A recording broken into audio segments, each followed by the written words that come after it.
Bonjour à tous et bienvenue à Aubevoie. Ce site fête aujourd'hui ses 40 ans. Implanté sur plus de 600 hectares interdits au public, ce centre d'essai propose 60 km de pistes. Sur ces 35 pistes, il y a eu de belles histoires. Je m'appelle Laurent Urgon, je suis pilote d'essai Alpine Cars et depuis 2004 maintenant, j'utilise ce site pour développer l'ensemble des véhicules de Renault Group. Allez, je vous emmène avec moi et je vous raconte ces belles histoires.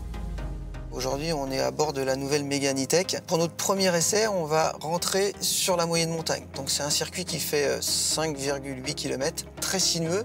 Donc on va travailler sur la direction, sur la réponse, la stabilité, sur la linéarité au niveau du pneumatique. Chez Alpine Cars, on utilisait des pneus semi-slick qui sont très tendres et des fois, du coup, on marque quand même un petit peu la piste, on voit exactement où on est passé. Et c'est vrai que le responsable des pistes, des fois, il venait nous voir en disant « Dis donc les gars, vous n'avez pas roulé un petit peu vite là sur la piste de montagne ?» Il dit « Non, non, on a roulé, on n'a pas dépassé le 90 km/h, mais comme on avait des pneus qui crissaient pas, et même dans des virages très serrés comme celui-ci, ça nous permettait de pouvoir quand même rouler à 90 km/h. Donc du coup, ça créait tout le temps des petits conflits entre eux et nous, toujours très amicaux, bien sûr, mais c'était quand même assez sympa. Quand je suis arrivé ici en 2004, je découvrais un petit peu les pistes et je me rappelle, j'étais à bord d'une Mégane 2 RS. On a sur cette zone montagne une accumulation de 3 bosses assez marquées où normalement il faut qu'on passe à 50 km/h. Et nous, c'était un petit peu de nuit et on est arrivé ici, on était à 90 km/h, peut-être un petit peu plus, et on a complètement, littéralement décollé. On est venu s'exploser au niveau des suspensions, aussi bien en compression qu'en détente. On n'avait absolument pas vu ces bosses et c'est vrai que ça nous avait assez marqué à l'époque. On s'y dit tiens. Ils ont quand même été assez coquins pour nous mettre des petites pièges sur cette piste qu'il faut quand même qu'on fasse très attention. Allez, donc là on a changé de monture puisqu'on est passé sur l'Alpine à 110 et on a aussi quitté la moyenne montagne pour venir maintenant sur la piste de comportement mouillé, la piste arrosée. Alors cette piste, c'est une piste qui fait 1 km 450. C'est une piste qu'on va utiliser pour faire la mise au point de nos systèmes pilotés, le SP, l'ABS, le traction control, mais aussi pour vérifier l'équilibre de la voiture. Là, par exemple, on voit, on est tout en travers. On a juste à faire un petit contrôle au niveau du volant pour contrôler la dérive.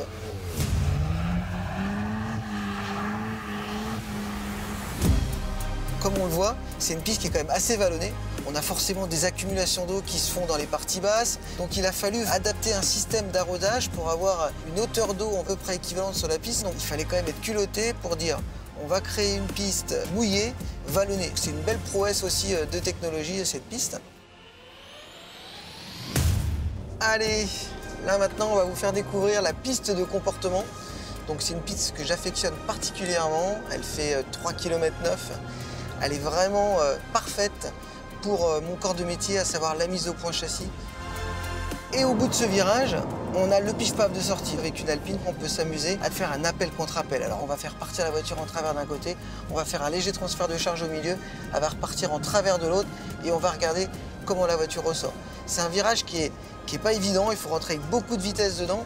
Il faut arriver à faire glisser juste l'arrière ce qu'il faut pour être le plus efficace possible et avoir les roues les plus droites possibles en sortie. Sur ce circuit, on fait aussi beaucoup de baptêmes de piste. En 20 ans, il y a eu quelques petits loupés.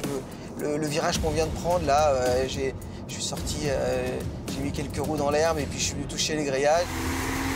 Allez, donc là, on change complètement d'univers puisqu'on se retrouve au volant du Dacia Duster 4x4.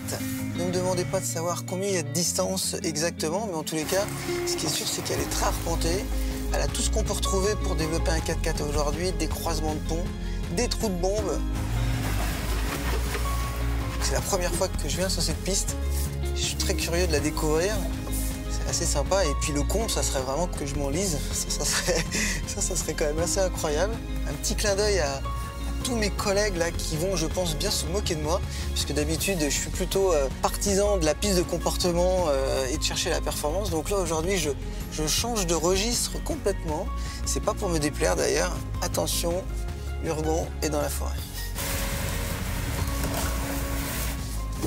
Ah oui, le Duster, moi je le connais bien au quotidien sur la route, mais je ne l'avais jamais encore conduit dans un terrain de 4x4 et franchement, je suis vraiment bluffé de ses performances de franchissement.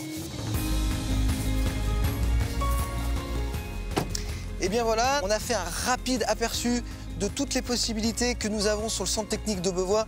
On peut bien sûr développer ici la consommation, la fiabilité, l'endurance, l'acoustique. Moi, ça a été un plaisir en tous les cas de vous faire partager ça. Bon anniversaire pour les 40 ans d'Aubevoie. À bientôt.